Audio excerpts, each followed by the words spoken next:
بسم الله الرحمن الرحيم لقد كان في قصصهم عبرة لأولي الألباب البتہ ان لوگوں کے حالات میں عقل مندوں کے لیے عبرت ہے۔ ناظرین السلام علیکم ورحمۃ اللہ وبرکاتہ۔ امید ہے آپ سب خیریت سے ہوں گے۔ اللہ تعالیٰ سے دعا ہے کہ آپ سب خیریت سے رہیں۔ آئیے ایک اور عبرت آمیز کہانی سنتے ہیں، انشاءاللہ آپ سب کو پسند آئے۔ نیشنل میڈیکل کالج ملتان کے پروفیسر ڈاکٹر نور احمد نور اپنے واقعات اور مشاہدات کے بارے میں رقم تراز ہیں۔ وہ فرماتے ہیں، سرگودا شہر کا واقعہ ہے۔ ایک محلے میں جماعت ٹھہری ہوئی تھی۔ جماعت کے کچھ ساتھی محلے میں گشت کے لیے نکلے۔ انہوں نے دیکھا کہ ایک مکان سے بہت سارے مرد اور عورتیں خوفزدہ ہو کر جلدی سے نکل رہے ہیں۔ دریافت کرنے پر معلوم ہوا کہ وہاں ایک آدمی فوت ہو گیا تھا اور اس کے تمام رشتہ دار اکٹھے تھے۔ ابھی مردہ کو نہلانے کی تیاری ہو رہی تھی کہ ایک بہت بڑا سانپ کہیں سے آیا اور اس نے میت کو اپنے لپیٹ میں لے لیا، جس کی وجہ سے میت کے رشتہ دار گھر سے باہر گئے۔ جماعت کے ساتھی مکان کے اندر گزر کر آئے تو واقعی ایسا ہی پایا۔ جماعت والوں نے میت کے لواحقین کو بتایا کہ یہ سانپ نہیں بلکہ اعمال کا وبال ہے۔ اس سے چھٹکارا حاصل کرنے کی ایک ہی صورت ہے کہ خوب گڑ گڑا کر اللہ تعالیٰ سے دعا مانگی جائے اور میت کے لیے استغفار کی جائے۔ میت کے رشتہ دار اتنے خوفزدہ تھے کہ انہوں نے قریب جانے سے انکار کر دیا۔ جماعت والوں نے دعا، استغفار اور ذکر اذکار کا اہتمام کیا۔ کچھ دیر کے بعد وہ سانپ غائب ہو گیا۔ چنانچہ میت کو نہلایا اور کفن پہنایا گیا۔ جب میت کو دفن کرنے کے لیے قبر کے پاس لے جا کر رکھا تو دیکھا کہ ایک بڑا سانپ قبر میں بھی موجود ہے، جو کہ قبر کودتے وقت وہاں نہیں تھا۔ بڑی مشکل سے میت کو قبر میں اتارا گیا۔ جو ہی میت کو قبر کے حوالے کیا، سانپ پھر میت کے گرد لپٹ گیا۔ چنانچہ وہ لوگ جلدی سے قبر کو بند کر کے واپس آ گئے۔ دوسرے واقعے میں ڈاکٹر صاحب رقم تراز ہیں۔ 10 سال پہلے کا ذکر ہے۔ میں قائد-اعظم میڈیکل کالج میں بطور پرنسپل کام کر رہا تھا۔ قریب کی بستی سے ایک ڈسپنسر اپنے ایک قریبی عزیز کے بارے میں مشورہ کرنے کے لیے آیا کرتا تھا۔ ایک دن اس نے بتایا کہ اس کی بستی میں ایک حجام فوت ہو گیا۔ جب اس پر نزا کی کیفیت طاری ہوئی تو لوگوں نے اس کو ہلایا اور کہا کہ کلمہ پڑھ، حالانکہ یہ غلط طریقہ تھا۔ اس نے کلمہ نہ پڑھا۔ لوگوں نے اس کو ہلایا اور کلمہ پڑھنے کو کہا۔ موت کی سختی کی وجہ سے اس نے کلمے کو گالی دی۔ تھوڑی دیر بعد اس کا انتقال ہو گیا۔ جب دفن کرنے لگے تو دیکھا کہ قبر بچھوؤں سے بھری ہوئی ہے۔ لوگوں نے قبر کو بند کر دیا۔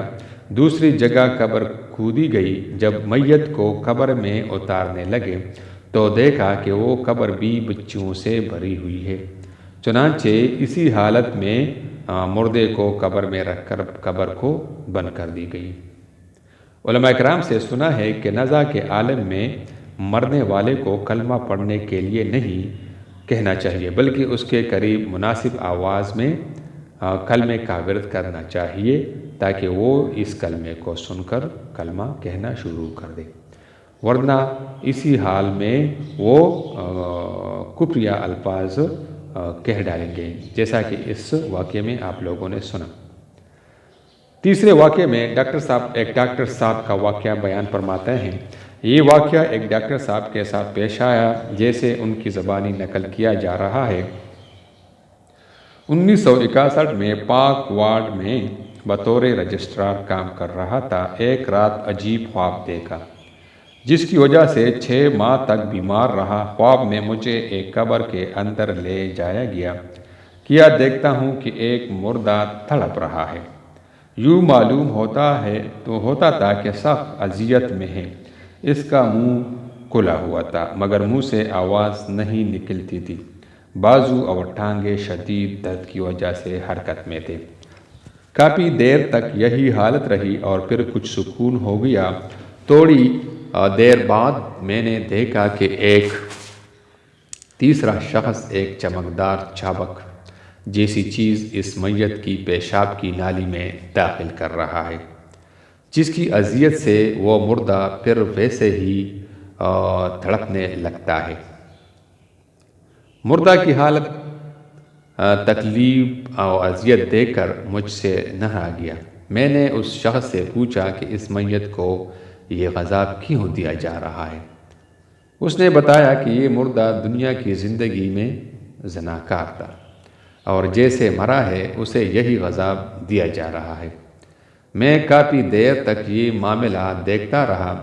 مجھے مردے کی حالت پر بہت رحم آیا۔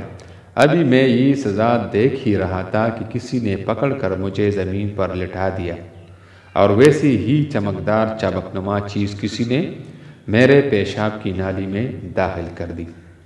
مجھے اس شدتی تکلیف ہوئی کہ میں ماہی بے آب کی طرح تڑپنے لگا۔ آج بھی جب مجھے یاد آتا ہے تو میرے رونگٹے کھڑے ہو جاتے ہیں۔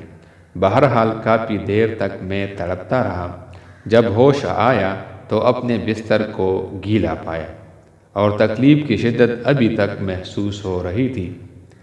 میں سمجھا کہ میرا پیشاب نکل گیا ہے، لیکن دیکھا کہ تکیہ تک پانی میں بھیگا ہوا ہے۔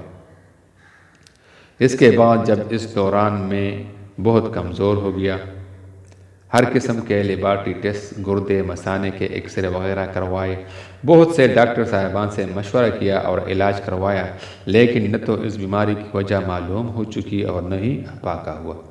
اس دوران میں نے ملازمت سے لمبی چھٹی لے لی۔